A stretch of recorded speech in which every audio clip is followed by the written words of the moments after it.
Okay, so I'm going to go ahead and move on to our guest speakers. They've been patient enough and they've come a long way to speak with us. First up is Ms. Andrea White. Andrea is a native of the Promised Land community. Anybody else here from Promised Land? Awesome. So you probably already know her. She received her Bachelor's of Science in Psychology and her Master's of Arts in Counseling with an emphasis on mental health. She's a graduate of the Women's Leadership Institute at Furman, and she recently received her certification in Diversity, Equity, and Inclusion through the University of South Florida School of Business. She was employed with Greenwood School District 50 for nearly 18 years, and then just as of last month, she is our new Executive Director of the Foodbank of Greenwood County. She's an active member of the Greenwood Alumni Chapter of Delta Sigma Theta Sorority. So you may want to talk to Bishop McCrae if you haven't already about the Divine Nine, right? And she's also the Executive Director of Bloom, and that's Becoming Leaders of Optimism and Meaning. That is a leadership and development program for young women. So her resume makes me feel like I'm sleeping all day just watching television. She's a very active member of our community. Please give a round of applause and welcome Andrea White to the microphone.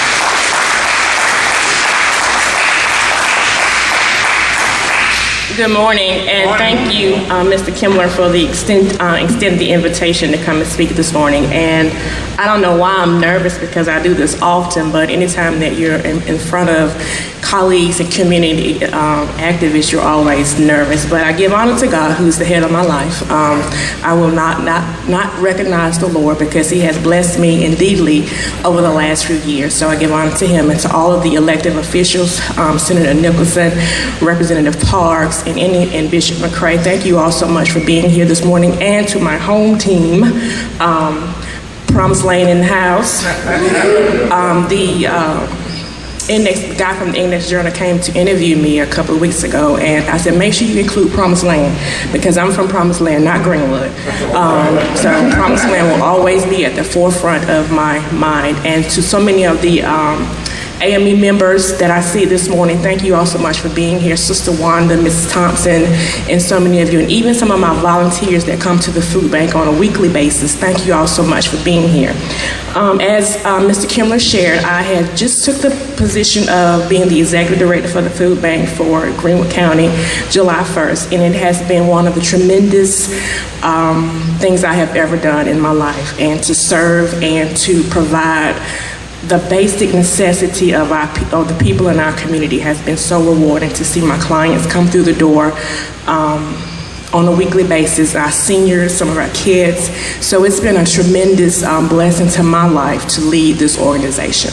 But just to share a few things that we're doing at the food bank, and I also like to give honor to Wendy Andrews, who is probably somewhere on the beach of Belize this morning, enjoying a nice breeze, but she has led this organization for 5 years, and she has done a tremendous work in getting the food bank's name out into the community and making people remember the food bank. So thank you, a special thank you to her.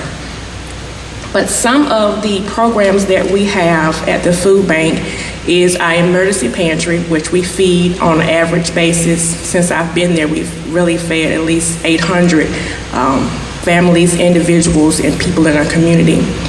The senior box we just had about 2 weeks ago, and the turnout for that was exceptional.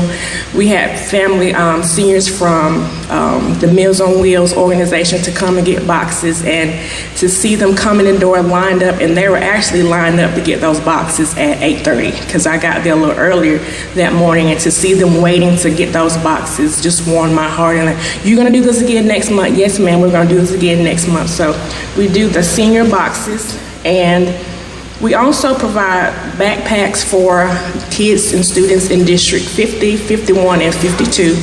And that is a weekly bag that they have for the weekend, because in all seriousness, I didn't really realize the need for food until I stepped in the role of nonprofit work, and more specifically to step into the role of leading the food bank. There are so many kids in our community that don't have food, and they don't have food, and it's a basic need. And we can't not provide the basic needs for our children. Because these children come from sometimes broken homes, single parent homes, and sometimes our children are raising themselves. So the backpack program is sponsored by the food bank, but we're in partnership with other business and civic organizations in the community to make sure that our young people have just their basic needs of food, juice, and water. Another program that the food bank offers is the mobile sites. Of course, last year, 2020, took us all by surprise, and we were not able to do the mobile sites in some of our rural communities. So I will be reaching out to some of the churches in the community that was a part of the mobile sites, that we can get those sites restarted and to reach some of our rural areas in the Bradley, Troy community, some of the churches, some of the neighborhoods down 178 towards Saluda. So I'll be reaching out to some of the pastors and leaders of those congregations that was once a part of the mobile sites, so we can get those started back up. Because even though we have the monthly senior boxes that our residents, our clients can come in to get, some of those residents and clients don't drive. So if we can provide areas in their community where they can come and get food right there in their community, I'm looking forward to getting those mobile sites out in the community once again. And lastly, but not least, I am looking to prepare or start to have a youth impact day. Since I've been with the food bank in the last 3 weeks, I know I've had at least 5 or 6 people to reach out to me to ask for their youth or their kids to come and volunteer. So we're looking to do a youth impact day where we can reach out to churches, civic organizations, community service organizations, where we can get our young people involved in giving back to their community. Because I really feel if we start our young people early and thinking of giving back and serving, that they will grow up being servant leaders. And that's what we want to help prepare our children to be servant leaders. You don't want to wait till they get to be adults and then say, okay, well, you know, you got to go back, you got to serve your community. If we can get them now to see that there is a need in the very community that they call home, then they can go out and become adults that are continuing to give and continuing to serve their communities. As I was sharing with Mr. Upson, did I say your name right? Okay. I really have been working to make contact with many community members and community leaders and business leaders, because I really want to change the perception of what the food bank is. Because we all know, and many of you probably have been to the food bank or have donated or have volunteered, the perception is that it is a need-based facility. And that could be probably far from the truth. Even though it's our basic need, we still have families that come in who just had a bad week, who had a bad month, or who had a bad year. They're working professionals that just, had a bad time, or they're experiencing a loss, or experiencing the loss of a job. And I want people to understand that the food bank is a resource bank. We have many community partners that support us on a weekly and daily basis, where people can come in and get just their basic needs: toothbrush, toothpaste, water, deodorant, soap, whatever their needs may be. And it's not just for people that are in poverty. It's not just for those people that are in a low socioeconomic situation. It could be me, it could be you that may need services for the food bank. So if I can work to change that perception, then I think that the work that we do there would be such a blessing to the community. And that is where I'm really trying to spend most of my time, is to try to change the perception of who our clients are and who our potential clients may be.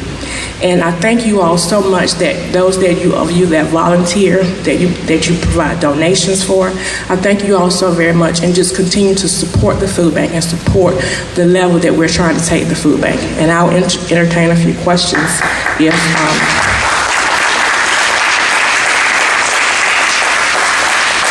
anyone has any questions.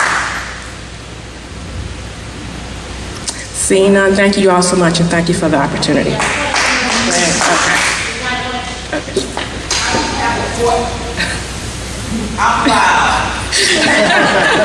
She is.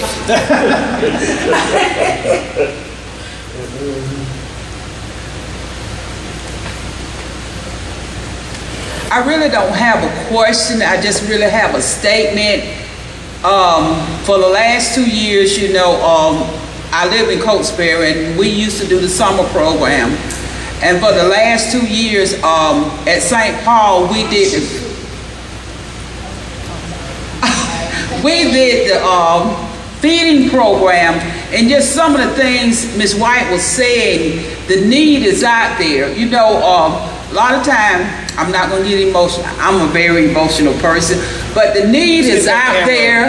The need is out there, and I just want to thank you because, you know, we did the feeding program through District 50, and there was so many out there that needed, and we had so many grandparents that was just thanking us for what we did, and some of them said, well, I met all my bills because I had grandchildren to take care of. And I just want us to really get involved, and this is going to be one of our outreach. We've been all over, and this is going to be one of our outreach, and I want everyone's support. Because, you know, a lot of times we might go in our kitchen, we say we don't have anything, we have so much, and then other people don't have anything. And I really want something for us to do, not just, you know, send things, but we need to really get involved because people are out there are really hungry. We have grandparents, aunts. I know within our own church we have aunts that's raising children, that mothers in prison. I have in my family young people raising their sisters' children because they don't want to take care of it. It just needs out there, and I just want everyone, once we get started, I really need everyone's help, not me just going once or twice, and that's what I want to say. I just want everyone involved in. Okay. That's all I say, because I can get... And kudos to Sister Wanda, and I promised myself this morning as I was coming that I wouldn't get emotional, but what she said is true. And I'm gonna say this and I'm gonna sit down, I promise. I almost missed this opportunity to serve as the executive director. But I knew that this wasn't a God-ordained position because it came back around, and when I initially walked in, it was the sweetest feeling. So I knew it was my time at that very moment to lead this organization. Yeah. And because of what Sister Wanda said, there are so many people in this community that are hurting, that need food. Our kids are hurting. They need food. And I need this community that we call Greenwood, our community, to help us feed our children. Thank you.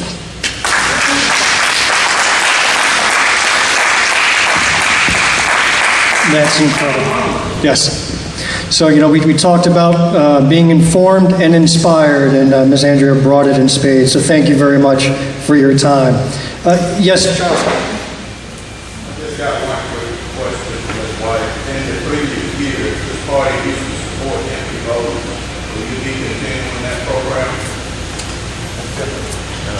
I am looking to, there are a lot of programs, a lot of fundraisers that we have in partnership with the Soup Kitchen. So we will look at that. As most of you know, Mr. Norm has been in the hospital.